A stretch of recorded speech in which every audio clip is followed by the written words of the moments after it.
Anim na sasakyan ang nagkarambola sa National Highway ng Barangay Amlang, Rosario, La Union noong January 10. Kasama sa nasangkot sa aksidente ang dalawang closed van, dalawang motorsiklo, AUV at trailer truck. Base sa investigasyon ng pulisya, patungong norte ang AUV at trailer truck. Nasa unahan umano ang AUV. Nawalan umano ng kontrol sa preno ang trailer truck kaya nabanggang AUV na nasa harapan nito, dahilan para mapunta sa kabilang lane ang AUV at bumangga sa nooy paparating na mga sangkot pang sasakyan.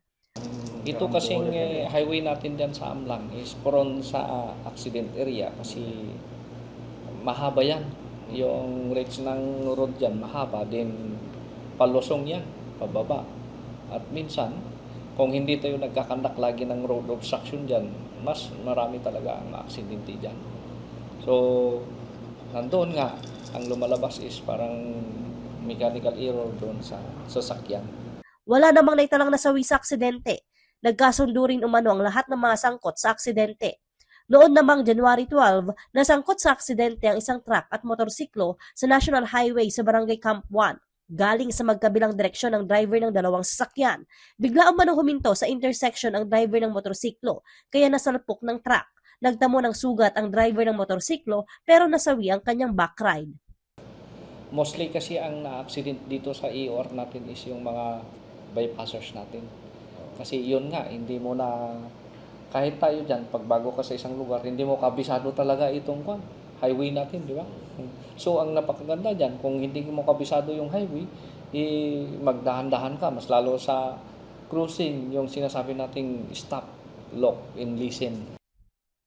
Boundary municipality ang bayan ng Rosario at ang National Highway sa bayan ang madalas na binabaybay ng mga motorista patungo sa mga katabing probinsya. Ang naitatalang aksidente, peligroso at abala rin umano sa mga residente sa bayan dahil na rin sa pagkasira ng mga ari-arian bunsod ng pagkakabangga ng mga sasakyan. Kabilang narito si Aling Virginia. Sa video na kuha Disyembre noong nakarang taon, kita ang naaksidenteng truck na sumadsad na sa kanilang compound. Ipinagpapasalamat na lang nila na walang nasaktan o nasawi sa kanilang magkakamag-anak. Natutulog kami noon, tapos may biglang palang ang lakas ng putok. Nung pagtingin namin dito binuksan namin yung bintana, ang usok siguro sa alikabok ng yung kwan na yan, yung pader. Tapos biglang, sabi ng asawa ko, nadali na yung sasakyan natin. Kasi nakaparking yung sasakyan namin dyan eh. Pero kung wala yung sasakyan namin na yung gulong niya, na kwan dyan, no, nabaon, siguro diretso yung truck. Tapos may poste dito na hindi niya kinaya na, pero nabaluktot siya. Kaya lang, ang payo ko lang kasi, yung mga sasakyan, mabilis silang bababa. Kasi di ba aaryada sila, tapos liliko sila.